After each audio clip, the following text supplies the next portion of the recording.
हाय विद्यार्थियों, हमने पिछले वीडियो के अंदर दांत कितने प्रकार के होते हैं और हमारे प्रत्येक जबड़े में कितने दांत पाए जाते हैं इनके बारे में हमने अध्ययन किया था। हमने बताया था कि दांत 4 प्रकार के होते हैं: कृतंक, रदनक, अग्रच्वर्णक और च्वर्णक। मैंने इनकी संख्या भी आपको बताई थी। इनकी संख्या बताने के साथ साथ ये किस माह में निकलते हैं और इनका क्या कार्य होता है ये हमने अच्छी तरह से स्पष्ट कर लिया था।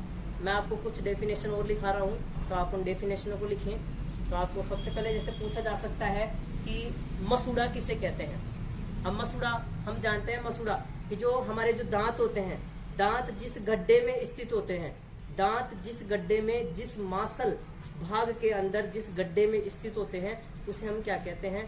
मसूड़ा। ठीक है, तो मैं आपको मसूड़े की परिभाषा लिखाता हूँ कि मसूड़ा क्या होता है।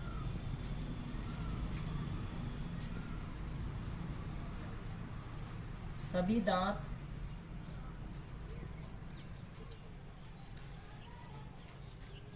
दांत जबड़े में स्थित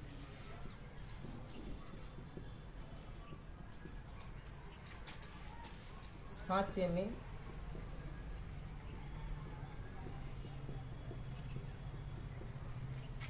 सभी दांत जबड़े में स्थित सांचे में स्थित होते हैं, जिसे मसूड़ा कहते हैं। जिसे मसूड़ा कहते हैं। अब देखिए कि यहाँ जो दांत हैं, दांत जबड़े में स्थित गड्ढे में स्थित होते हैं। गड्ढे को हम गर्त भी बोलते हैं। गड्ढे को हम गर्त भी बोलते हैं। गर्त का मतलब होता है गड्ढा। तो जो दांतों की यह व्यवस्था है कि सभी दांत गड्ढे में स्थित होते हैं, जिसे हम मसूड़ा कहते हैं। तो दांतों की इस व्यवस्था को हम बोलते हैं गर्त दंती। गर्त दंती। आपको पूछे कि गर्त दंती दांत व्यवस्था क्या है, तो आप बताएंगे कि सभी दांत एक गड्ढे में स्थित होते हैं, जिसे मसूड़ा कहते हैं। इस व्यवस्था को गर्त दंती कहते हैं। ठीक है विद्यार्थियों, तो आपको पूछा जाए कि गर्त दंती दांत व्यवस्था क्या है, कि सभी दांत मसूड़े से बने हुए गड्ढे में स्थित होते हैं। इस व्यवस्था को गर्त दंती कहते हैं। तो मैं यहाँ पे लिख देता हूं कि इस दांत व्यवस्था को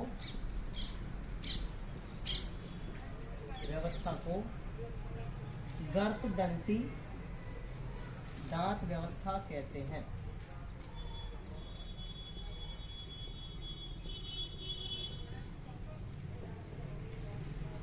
इसके बाद मैं आपको जो दूसरी परिभाषा लिखाने जा रहा हूं वह है द्विबार दंती। द्विबार दंती। देखिए, द्वि का अर्थ 2, बार दंती का मतलब दांत, 2 बार दांत। कि मनुष्य के अपने जीवन काल में, मनुष्य के बचपन से लेकर जब तक वह बुढ़ा हो जाता है, जब तक उसके जीवन काल में 2 बार दांत आते हैं। एक बार तो दूध के दांत आते हैं, जो मैंने आपको कल बताया था कि दूध के दांतों की संख्या 20 होती है और ये 8 से 9 वर्ष की उम्र तक ही रहते हैं। इसके बाद में ये टूट जाते हैं और दोबारा जो दांत आते हैं वो दांत आते हैं स्थायी। तो दांत 2 प्रकार के यहाँ पे हो गए कि एक बार तो जो दांत आते हैं दूध के दांत, उनको हम बोलते हैं अस्थायी दांत। जो दूध के दांत हैं, यहाँ तो देखिए विद्यार्थियों, द्विबार दंती दांत व्यवस्था क्या है। द्वि का मतलब 2 बार। द्वि का मतलब 2 बार दांत, यानी मनुष्य के अपने जीवन काल में 2 बार दांत आते हैं। एक बार अस्थायी दांत और एक बार स्थायी दांत। अस्थायी दांत जो कुछ वर्षों के बाद में टूट जाते हैं, जिन्हें हम दूध के दांत भी कहते हैं। देखिए बच्चों, सबसे पहले बच्चे के दांत आते हैं, तो वो दांत होते हैं दूध के दांत, जो 8-9 साल की उम्र तक वो टूट जाते हैं। इसके बाद में जो दांत आते हैं उनको बोलते हैं स्थायी दांत, यानी जीवन काल में कितनी बार दांत आए? 2 बार। इस व्यवस्था को क्या कहते हैं? द्विबार दंती दांत व्यवस्था। तो आपको पूछा जा सकता है परीक्षा में, बहुत इंपॉर्टेंट प्रश्न है, द्विबार दंती दांत व्यवस्था क्या है। तो आपको लिखेंगे कि मनुष्य के अपने जीवन काल में 2 बार दांत आते हैं, एक बार अस्थायी दांत और एक बार स्थायी दांत। इस व्यवस्था को द्विबार दंती दांत व्यवस्था कहते हैं। तो मैं लिख देता हूं इसकी परिभाषा। मनुष्य के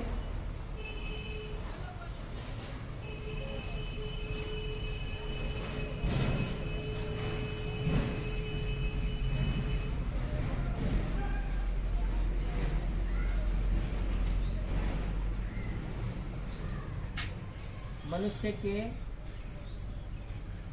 अपने जीवन काल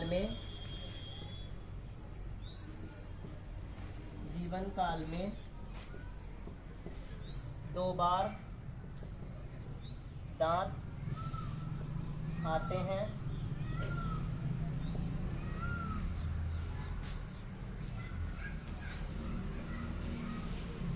एक बार अस्थायी दांत, जिन्हें हम दूध के दांत भी कह सकते हैं। दूध के दांत, एक बार अस्थायी दांत व एक बार स्थायी दांत।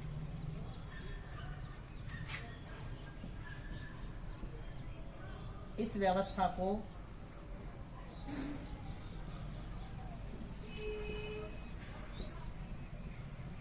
द्विबारदंती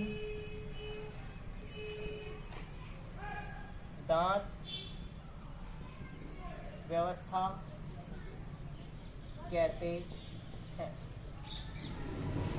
विद्यार्थियों, आपको समझ में आ गया होगा कि द्विबारदंती दांत व्यवस्था क्या है, और गर्तदंती भी आपको समझ में आ गया होगा अच्छी तरह से।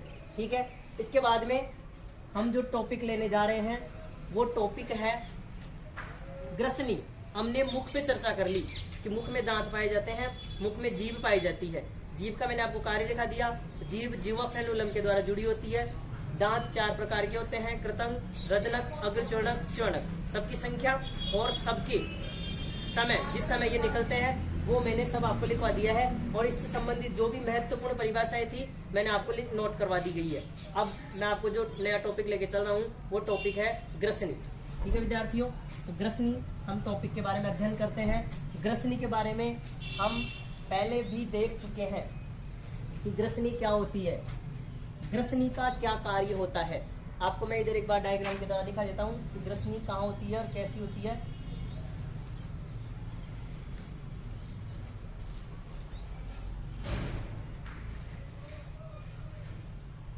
यहाँ पर जो ये कुप्पीनुमा संरचना है,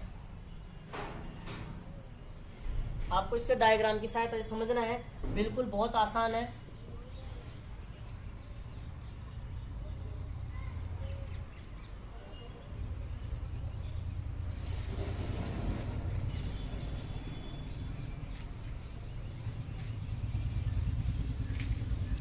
यह एक कुप्पीनुमा संरचना है। इस संरचना को हम बोलते हैं ग्रसनी। इस संरचना को हम क्या बोलते हैं? ग्रसनी। मैंने आपको इसके 3 टाइप्स भी बताए थे कि ग्रसनी, जो नाक वाली ग्रसनी है उसको बोलेंगे नासा ग्रसनी, जो मुख वाली ग्रसनी है इसको हम बोलेंगे मुख ग्रसनी, और जो जहां पर ये दोनों ग्रसनी मिलती है यहाँ पर इसको हम बोलते हैं कंठ ग्रसनी। यानी कंठ वह है जहां से हमारी श्वास नली और भोजन नली दोनों पृथक पृथक होती है, दोनों अलग अलग होती है। यहाँ पहले तो भोजन और नली और श्वास नली एक ही होती है, लेकिन बाद में यहाँ कंठ के बाद में भोजन नली और श्वास नली अलग अलग हो जाती है। ऐसे ये भोजन नली है तो ये हो गई श्वास नली। ठीक है विद्यार्थियों, तो इसमें ये हो गई नासाग्रसनी, मुख ग्रसनी, और ये हो गई कंठ ग्रसनी। इसके बारे में मैंने आपको पहले इसका डायग्राम भी बना दिया था कि ग्रसनी को प्रदर्शित करने वाला नामांकित चित्र बनाइए। पिछले वीडियो के अंदर हमने इसका चित्र देखा था, तो आपको ग्रसनी का ये डायग्राम बनाना था। ठीक है विद्यार्थियों, अब ग्रसनी के बारे में हम लिखेंगे क्या?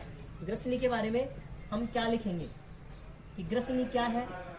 ग्रसनी एक कुप्पीनुमा संरचना है जो सुनिश्चित करती है, यह सुनिश्चित करती है कि जो हवा है वो श्वास नली में जाए और जो भोजन है वो भोजन नली में ही जाए। ठीक है विद्यार्थियों, कि ग्रसनी क्या है? ग्रसनी एक कुप्पीनुमा संरचना है जो यह निश्चित करती है कि भोजन भोजन नाल में और श्वास नाल में ही जाए। यह सुनिश्चित कौन करती है? ग्रसनी। ग्रसनी के कितने टाइप्स होते हैं? 3 टाइप्स, नासाग्रसनी, मुख ग्रसनी और कंठ ग्रसनी। ये डिटेल हमने ग्रसनी के बारे में लिखनी है। आपको पूछा जाए परीक्षा में कि ग्रसनी पर टिप्पणी लिखो, ग्रसनी के बारे में लिखिए, तो हम जो लिखेंगे वो मैं लिखवा रहा हूँ आपको। तो देखते हैं कि ग्रसनी एक कुप्पीनुमा संरचना है जो यह सुनिश्चित करती है कि वायु श्वास नाल में व भोजन नाल में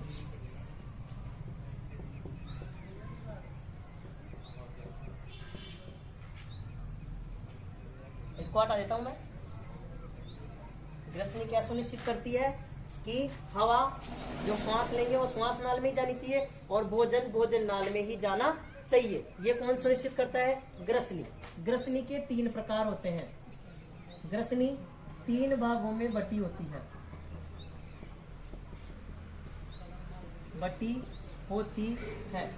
मैंने भी आपको लिखवा दिया, आप उनके नाम लिख लें। नासा ग्रसनी, दूसरा मुख ग्रसनी और तीसरा कंठ ग्रसनी। ठीक है विद्यार्थियों, तो आपको ग्रसनी के बारे में ये डिटेल आपको यहाँ पर लिखनी है। इसके बाद में हमारे पास जो टॉपिक आता है वो आता है ग्रासिका। हम पाचन तंत्र में स्टार्ट से सभी अंगों के बारे में पढ़ रहे हैं। सबसे पहले हमने मुख के बारे में पढ़ा, फिर ग्रसनी के बारे में, और ग्रसनी के बाद में जो नली आती है, जो नली जो भोजन को, ये वाली नली जो भोजन को कहाँ पहुंचाती है? आमाशय में। ये क्या है? आमाशय, पेट। जो ये पाइप है, जो ये नली है, इसकी लंबाई होती है 25 सेंटीमीटर। कितनी होती है?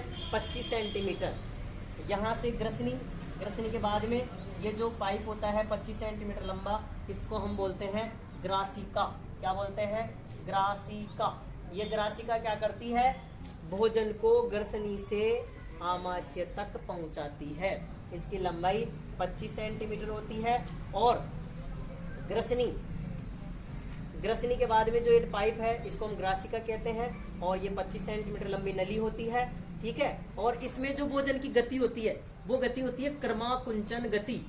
और इसके साथ ही इस ग्रसनी की जो ग्रासिका है, इसमें एक प्रकार के रस, श्लेष्मा रस का भी श्रावण होता है। श्लेष्मा रस का क्या कार्य है वो अभी मैं आपको बताऊंगा। कि सबसे पहले हम ग्रासिका पे टिप्पणी लिखते हैं कि ग्रासिका क्या होती है। कि ग्रासिका 25 सेंटीमीटर लंबी नली होती है जो भोजन को ग्रसनी से आमाशय तक पहुंचाती है। हमें ये डिटेल लिखनी है, मैं आपको लिखवा देता हूं यहाँ पे।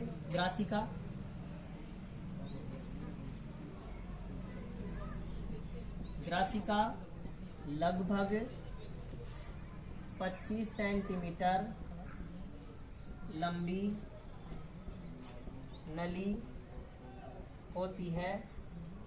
जो भोजन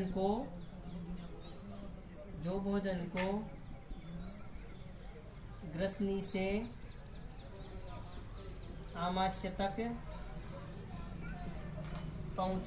से आमाशय तक पहुंचाती है। ठीक है विद्यार्थियों, अब आपको ग्रासिका के बारे में समझ में आ गया होगा कि ग्रासिका क्या होती है। कि ग्रासिका लगभग 25 सेंटीमीटर लंबी नली होती है जो भोजन को ग्रसनी से आमाशय तक पहुंचाती है। अब दूसरा मैं पॉइंट लिखवा रहा हूं इसके बारे में कि ग्रासिका में श्लेष्मा रस का स्रावण होता है। श्लेष्मा रस का स्रावण होता है। अब ये श्लेष्मा रस क्या करता है? ये जो श्लेष्मा रस है चिकना होता है, और चिकना होने के कारण कि हमारी ये जो ग्रासिका है ये चिकनी रहेगी, तो भोजन इसके अंदर आसानी से गति कर सकता है। भोजन जल्दी से आमाशय में पहुंच सकता है, कोई रुकावट नहीं उत्पन्न हो सकती। इसलिए ये श्लेष्मा रस उसको भोजन को चिकना बनाने का कार्य करता है। ठीक है, इसके बाद में ग्रासिका में भोजन की गति क्रमाकुंचन होती है।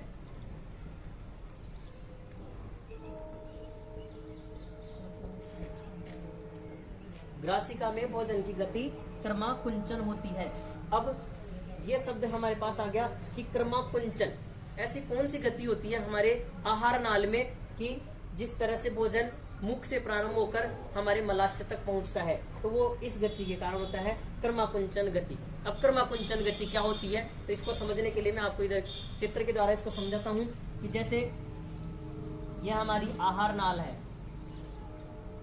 यह हमारी आहार नाल है। इस आहार नाल के अंदर यहाँ भोजन आ गया, ये भोजन का एक टुकड़ा आ गया, यहाँ पे ये भोजन का टुकड़ा आ गया। ये भोजन का टुकड़ा आने के कारण क्या हुआ यहाँ पे कि अब ये जो आहार नाल है ये पीछे से सिकुड़ती है। ये जैसे ही पीछे से सिकुड़ेगी इसका आगे वाला भाग खुल जाएगा। ये जैसे पीछे से सिकुड़ेगी, जैसे मैं इसको सिकुड़ा के दिखाता हूँ आपको कि ये जैसे पीछे से सिकुड़ेगी तो इसका जो आगे वाला भाग है वो थोड़ा बहुत फूल जाएगा और ये खुल जाएगा, और इस खुलने के कारण जो ये ग्रास है ये आगे गति कर सकेगा। फिर इसी तरह से ये पीछे वाला भाग सिकुड़ेगा, आगे वाला भाग खुल जाएगा तो भोजन यहाँ पहुंच जाएगा। फिर पीछे वाला सिकुड़ेगा, आगे वाला भाग खुल जाएगा, तो इस तरह से हमारे भोजन में। हाँ, तो देखिए यहाँ पर हम समझ रहे थे कर्माकुंचन गति को। कर्माकुंचन गति क्या होती है कि जैसे ये आहार नाल है, इस आहार नाल के अंदर ये भोजन है ऐसे, अब ये भोजन गति करेगा इसके अंदर, तो इसमें क्या होता है कर्माकुंचन गति के अंदर कि पीछे वाली पेश। अब देखिए यहाँ पे कि ये वाली जो हमारी आहार नाल है, इस आहार नाल के अंदर भोजन की गति कैसे होती है कि यहाँ पर ये भोजन का टुकड़ा है, ये वाला भोजन का टुकड़ा है। अब यहाँ पर क्या होगा कि ये पीछे वाली पेशियां सिकुड़ेगी तो आगे वाली पेशियां खुल जाएगी, आगे वाली पेशियां खुल जाएगी तो ये जो भोजन है ये भोजन आगे गति करेगा इस तरह से। फिर ये वाली पेशियां सिकुड़ेगी, आगे वाली पेशियां, ये वाली पेशियां थोड़ी खुल जाएगी, खुलने के कारण ये भोजन आगे की तरफ फिर गति करेगा। तो इस तरह से यानी यहाँ पर क्या हो रहा है, आहार नाल की पेशियां क्रम से सिकुड़ रही है और फैल रही है, सिकुड़ रही है, फैल रही है। इसके कारण आहार नाल में भोजन की गति होती है। तो आपको पूछे कि इस गति को क्या बोलते हैं, कर्माकुंचन गति। कर्माकुंचन गति पूछे कि कर्माकुंचन गति किसे कहते हैं कि आहार नाल की पेशियों का क्रम से सिकुड़ना तथा फैलना, जिसके कारण पूरी आहार नाल में भोजन की गति होती है, उस गति को कर्माकुंचन गति कहते हैं। ठीक है विद्यार्थियों, तो यहाँ पर इसके बाद में मैं आपको एक परिभाषा और लिखाना चाह रहा हूँ ग्रासिका के संदर्भ में ही। मैंने आपको पहले भी बताया था, एक बार इसको डायग्राम के द्वारा देख लेते हैं। मैंने आपको यहाँ पर बताया था कि ये आमाशय होता है और जो ये वाला जो नली होती है इसको हम ग्रासिका कहते हैं। यहाँ पर होती है कंठग्रसनी, ठीक है, यहाँ पर कंठग्रसनी होती है जहाँ से एक दूसरी नली और निकली हुई होती है जिसको हम बोलते हैं श्वास नली। क्या बोलते हैं, श्वास नली। ये जो नली है वो है श्वास नली। अब हमने भोजन ग्रहण किया, यहाँ से इस तरह से एक नली होती है, ये दो नलियां आपस में जुड़ी होती है कि जैसे ही मैंने भोजन ग्रहण किया तो मैं भोजन को निगल रहा हूँ, तो यहाँ पर ये जो कंठग्रसनी है, कंठग्रसनी में एक एपिग्लोटिस होता है, एपिग्लोटिस, जिसको हम बोलते हैं घांटी द्वार, एपिग्लोटिस या घांटी द्वार। क्या बताया था मैंने इसके बारे में आपको कि यहाँ पर जो कंठग्रसनी है इसमें भोजन तो इस नली में जाएगा और हम जो श्वास लेंगे वो इस नली में जाएगा। श्वास तो जाएगा फेफड़ों में और जो भोजन है वो जाएगा हमारे पेट में अर्थात आमाशय में। तो यहाँ पर एक उत्तकों का पल्ला होता है, वो पल्ला क्या काम करता है, जैसे ही हम भोजन निगलते हैं वो पल्ला इस श्वास नली को बंद कर लेता है, क्योंकि भोजन को हमें भोजन नली में ही भेजना है, भोजन गलती से भी श्वास नली के अंदर ना जाए। तो वो काम कौन करता है, एपिग्लोटिस या घंटी द्वार। ऐसा होता है कि जैसे हम मुंह खोलते हैं तो हमारे मुंह के अंदर एक छोटी सी घंटी सी होती है, तो वो उसको हम बोलते हैं घंटी द्वार या एपिग्लोटिस। वो क्या काम करता है कि वो काम क्या करेगा, जैसे ही भोजन निगलेंगे ये श्वास नली पे चिपक जाएगा और श्वास नली बंद हो जाएगी तो भोजन भोजन नली में ही जाएगी, श्वास नली में नहीं जाएगा। ठीक है, मतलब क्या काम करता है, भोजन को श्वास नली में जाने से रोकता है। क्या काम है एपिग्लोटिस का, भोजन को श्वास नली में जाने से रोकता है, क्योंकि भोजन श्वास नली में नहीं जाना चाहिए। ठीक है, भोजन भोजन नली में ही जाना चाहिए। तो मैं आपको एपिग्लोटिस या घंटी द्वार की परिभाषा लिखा रहा हूँ कि ये क्या होता है। तो देखिए विद्यार्थियों, यहाँ पर कि ये क्या है, ये है ग्रासिका, ये वाली नली है ग्रासिका। ग्रासिका के शीर्ष पर, शीर्ष का मतलब सबसे ऊपर, ग्रासिका के शीर्ष पर, ऊपर ही ऊपर उत्तकों का एक पल्ला होता है जो भोजन को श्वास नली में जाने से रोकता है, उसे हम क्या बोलते हैं, एपिग्लोटिस या घंटी द्वार कहते हैं। तो मैं आपको इसकी परिभाषा लिखा रहा हूँ, एपिग्लोटिस या घंटी द्वार की। आपको परीक्षा में पूछी जा सकती है कि एपिग्लोटिस या घंटी द्वार क्या होता है। ठीक है, यहाँ देखते हैं अपन, एपिग्लोटिस या घंटी द्वार, बहुत इंपॉर्टेंट परिभाषा है। इसमें जो क्वेश्चन पूछा जाएगा कि एपिग्लोटिस या घंटी द्वार का क्या कार्य है, आपको यही पूछेगा इसके अंदर। तो हम यहाँ पे लिख रहे हैं एपिग्लोटिस या घंटी द्वार की परिभाषा, ग्रास नली के शीर्ष पर उत्तकों का एक पल्ला होता है, उत्तकों का एक पल्ला होता है जो भोजन को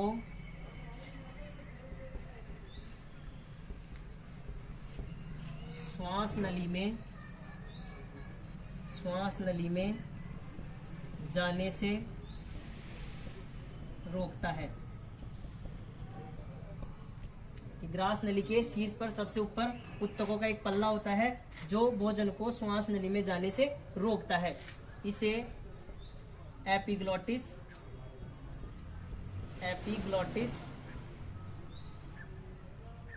या घंटी द्वार कहते हैं। इसमें आपको परिभाषा तो नहीं पूछेगा, लेकिन आपको ये पूछेगा कि एपिग्लोटिस या घंटी द्वार का क्या कार्य है। तो आप क्या लिखेंगे कि एपिग्लोटिस या घंटी द्वार भोजन को श्वास नली में जाने से रोकता है, ये इसका काम होता है। बहुत इंपॉर्टेंट प्रश्न है। आज के लिए इतना ही, मिलते हैं नेक्स्ट वीडियो के अंदर।